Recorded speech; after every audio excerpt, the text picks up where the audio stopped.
Today, we're diving into a complex and urgent challenge, the great power competition unfolding in the cognitive domain.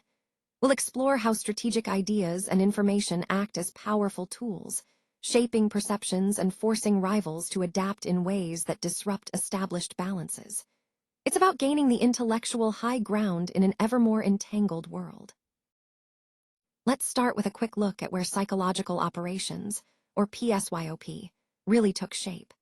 They first emerged in a clear form during the First World War and became fully institutionalized by the Second. Both sides used leaflets, radio, and loudspeakers to weaken enemy morale and influence civilians. These early efforts were mostly one way, sending messages with the hope they'd lead to desertion or lower fighting spirit. Over time, the US and Soviet Union refined these tactics into formal strategies, making PSYOP a key part of military and political power throughout the Cold War and beyond. We're living in a time when sheer force and speed alone aren't enough. They're costly and often contested. The real edge now comes from deep understanding and sharp, targeted influence on how decisions are made. It's not just about defeating forces on the battlefield anymore. It's about keeping your opponent off balance, shaping how they see the situation, how they plan, who they trust, and where they put their resources. This cognitive initiative lets you control the story they tell themselves faster than they can adjust. Winning means making every choice they face, even doing nothing, work in your favor. Great power competition isn't happening in separate, isolated areas. Instead, it plays out across a tightly woven network, where conflicts, alliances, technology, and resources all connect. Actions in one place ripple through others, sometimes in unexpected ways, and often with delays. A smart player in the cognitive domain doesn't create these links. They find and activate the ones already there. Influence spreads through the system itself, moving along existing pathways rather than being imposed from outside. Think of this system like a tangled string. Each string represents a real connection between states, governments, military power, economies, and even public opinion. When you pull on one string, the whole web shifts. The effect spreads, sometimes in unexpected directions. Introducing pressure at one point sets off a chain reaction through local conflicts, global rivalries, alliances, and fears about technology spreading. The key isn't controlling every move. It's applying tension in the right places and letting the system do the rest. We're looking at a powerful idea here, that existing connections within complex systems give us a real edge. Traditional methods often see target groups or conflict zones as isolated. But when we think in terms of entangled systems, we realize that pushing in one spot can ripple out, affecting multiple areas at once. These effects aren't always fully predictable, but they're reliable enough that a smart move can disrupt the balance for several players simultaneously. In other words, the system itself helps do the heavy lifting, saving effort and resources. Today, we're looking at how competition has changed in a networked world. Before, psychological operations aimed to directly influence a specific audience. Now, they target complex, interconnected systems, pushing multiple players to act, often thinking it's in their own interest. This creates shifts in thinking and behavior, but on a timeline and in a way the instigator controls. So, the network itself isn't just the setting for these operations. It's the engine that drives ongoing initiative. Not all ideas carry the same weight in how they influence us. A high-weight conceptual payload is a carefully crafted idea, specific, coherent, and grounded enough that it can't be easily dismissed. It shapes how people see the situation and make decisions. Unlike typical propaganda, which leans on emotion or repetition, these ideas feel serious and analytical. They rely on logic, realistic costs, or proven effects. Their goal isn't just to persuade, but to change what we believe is possible or important in a competitive setting. Let's talk about the weight of an idea, how heavy or light it feels in a system. Lightweight ideas, they're easy to dismiss or ignore, no real cost to anyone. But heavy ideas, they create friction. They force people, analysts, planners, leaders, to pay attention, even if just to push back. That attention is a resource spent, a quiet admission that the idea matters. When an idea is heavy enough, it can change the baseline, shifting how we see future events and decisions, making old assumptions harder to hold on to. The way we introduce an idea, the authority behind it, really shapes its impact. Even when a concept comes from less official sources, it can still spark conversation if it's well-reasoned. But when the same idea is backed by senior leaders, official reports, or coordinated messaging from trusted institutions, it carries much more weight. That higher authority makes it harder to ignore, pushing systems to take it seriously. It doesn't change the idea itself, just how quickly and deeply it influences the complex web of perceptions and interests. Sometimes, ideas come with enough weight to shake up the whole system. These heavy concepts don't just add new information, they reset how we think. They challenge old assumptions, making them feel outdated or even risky. When people respond, they do so within this new framework, not the old one. Being able to create and introduce these powerful ideas at the right time and place is a key part of taking control of the conversation. It forces others to rethink their moves before reacting. Injection architecture is about how we strategically introduce powerful ideas or influences into a complex, competitive environment. It's not just about spreading information, it's a core operational approach that shapes how pressure is applied across a network. This architecture decides where and when to insert these influences. When done right, it turns small actions into wide-reaching effects by leveraging the existing connections between people, conflicts, and perceptions. It's a way to amplify impact through careful design. Our architecture works by combining two key ideas, sequencing and simultaneity. Sequencing is all about the order we introduce elements, applying pressure in one spot to set up a stronger effect somewhere else later. It taps into how information flows naturally, how attention shifts, and how reactions chain together. Then there's simultaneity, activating multiple points almost at the same time, creating coordinated tension across the system. Together, these principles let us do more than just run phased campaigns. Instead, we build momentum and open vulnerabilities that others can then leverage, increasing the chance of meaningful movement throughout. This approach works because today's competition is deeply interconnected. Conflicts, technologies, alliances, they're already linked through real relationships. So instead of creating new connections, we focus on applying pressure where those existing links will carry and amplify it. By sequencing our actions, we hit the most impactful points first, while predicting the ripple effects. And by acting simultaneously, we make those ripples happen at once, making it harder for the target to respond. The result: a small push creates big change across the whole system. Injection architecture is how we take control of the cognitive battlefield. By carefully managing when and how new information or actions are introduced, we keep opponents off balance. We move faster than they can adjust, shaping their perception before they fully respond. This tempo, this steady pressure, is what gives us a strategic edge. It doesn't promise victory every time, but it does stack the odds in our favor, forcing others to react inside a framework we've already designed. Let's talk about the always win structure, a key idea in advanced strategic thinking. Instead of forcing a single outcome, this approach sets up a situation where no matter how the other side reacts, the operator gains ground. Whether the target adapts quickly, delays, or even does nothing, every response plays into the operator's favor. It doesn't take away freedom of choice. It shapes the environment so every choice benefits the one who built the structure. When targets respond with significant effort, they're investing real resources, time, money, political energy. This effort comes through faster research, shifting resources, new partnerships, or public countermeasures. These costs don't just disappear. They represent a clear, asymmetric gain for the operator. At the same time, a big response often shows that the injected ideas have taken hold, gaining real credibility.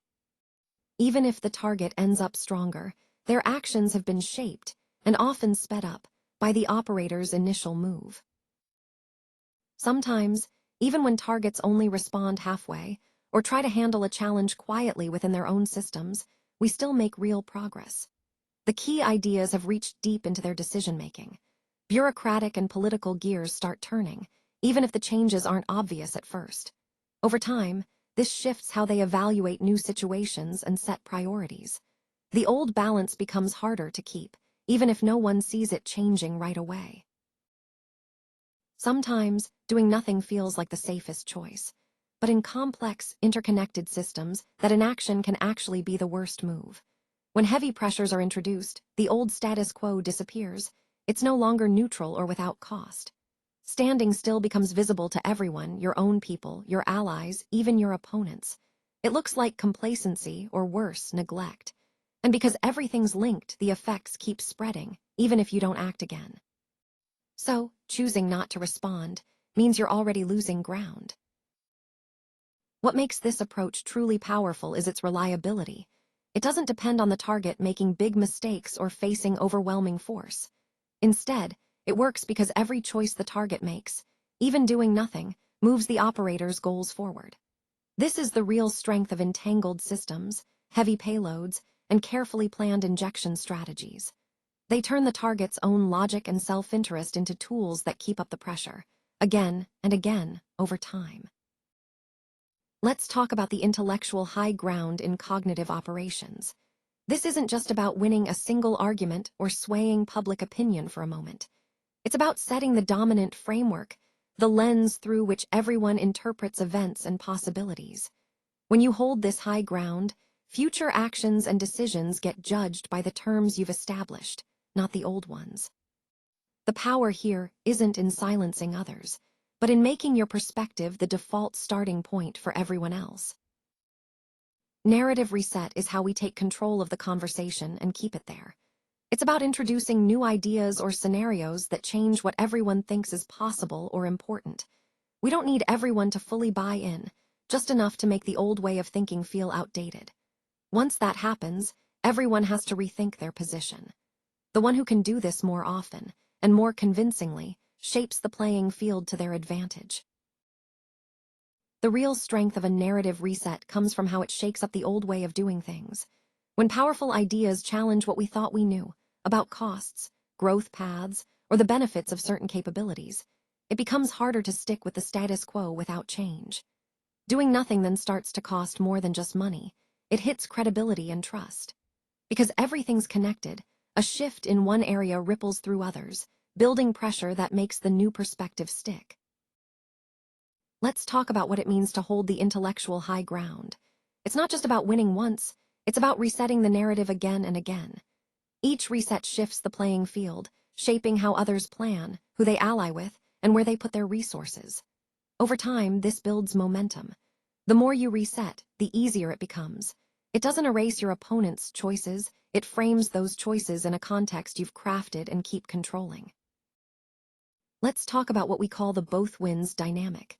This happens when the target of an operation actually gains something meaningful, like better defenses or stronger alliances, while the actor behind the operation still manages to pull ahead.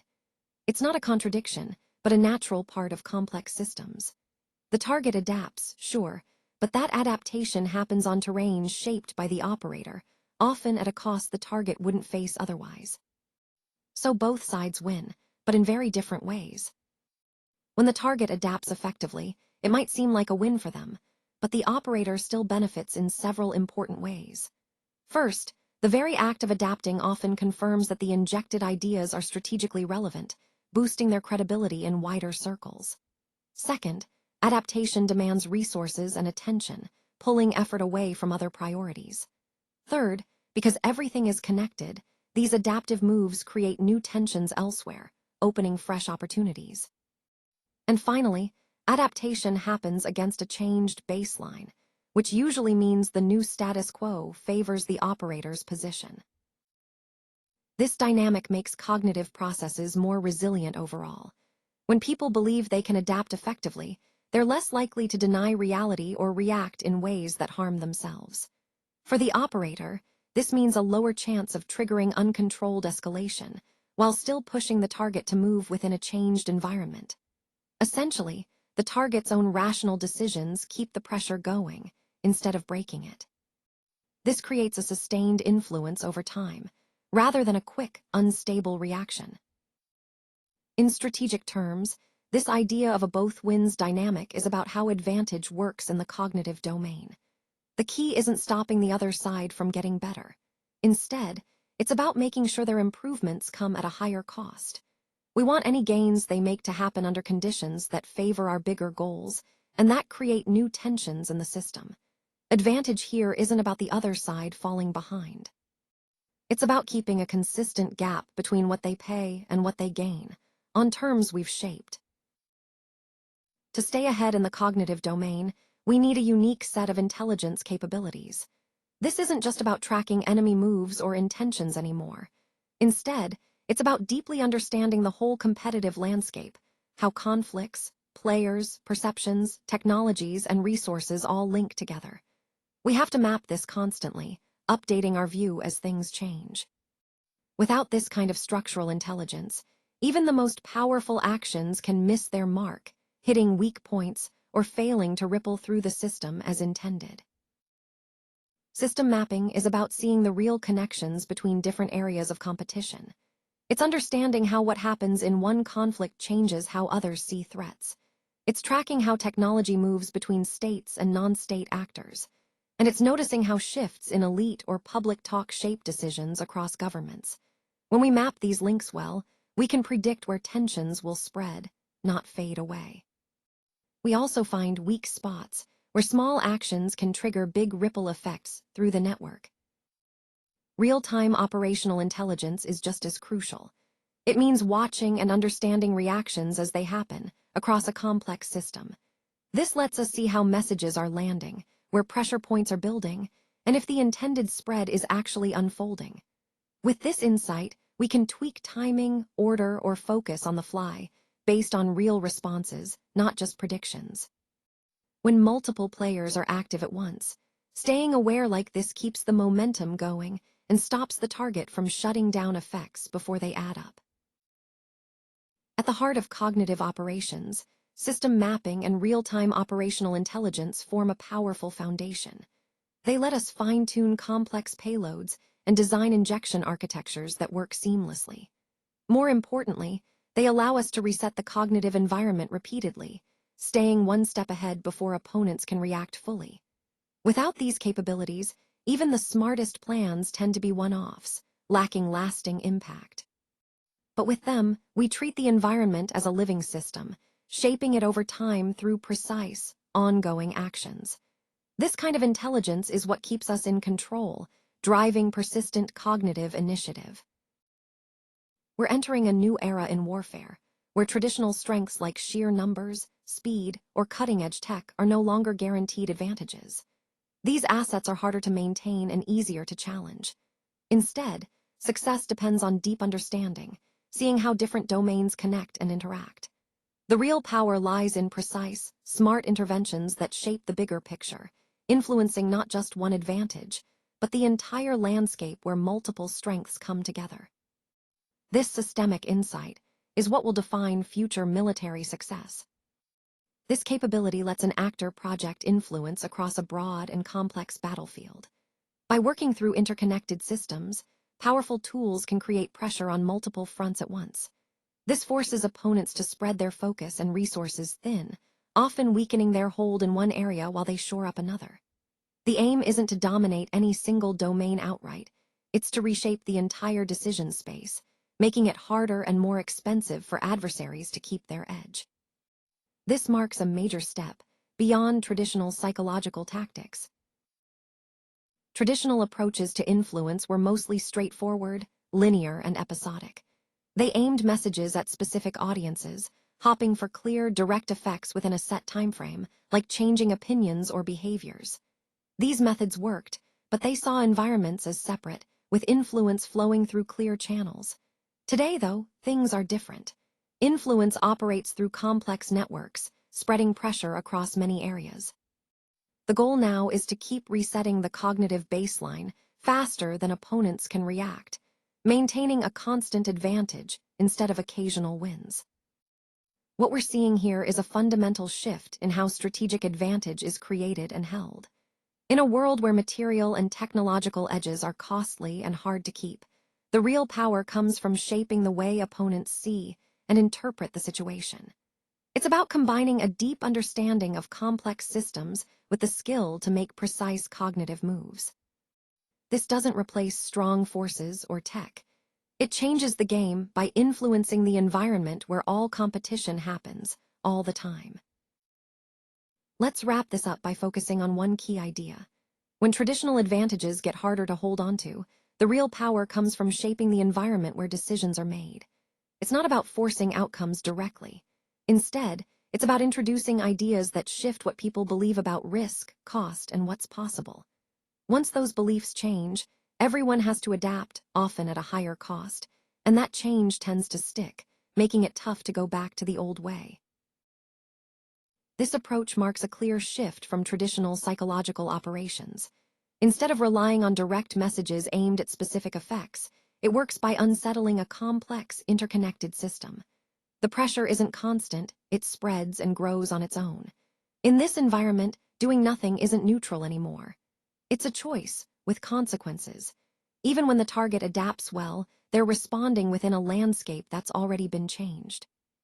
This makes the whole dynamic far more fluid and challenging to control. What we see here is a different kind of initiative, one that's less about winning in a single moment, and more about shaping the ongoing conditions that influence every decision. The real advantage comes from creating a steady imbalance, where the costs for the opponent keep rising, while their gains shrink. This doesn't mean material strength or technology aren't important. Instead, it means those strengths are increasingly used within a mental landscape that one side has carefully crafted over time. As we wrap up, remember this shift in strategy. It's no longer just about beating others within the existing rules. It's about shaping the environment itself. When we deeply understand connections and bring ideas that change the game's structure, we gain a lasting edge. This is a true evolution in how advantage works today. This video was created with SlideSpeak. Visit SlideSpeak to turn your presentations into engaging AI-narrated videos.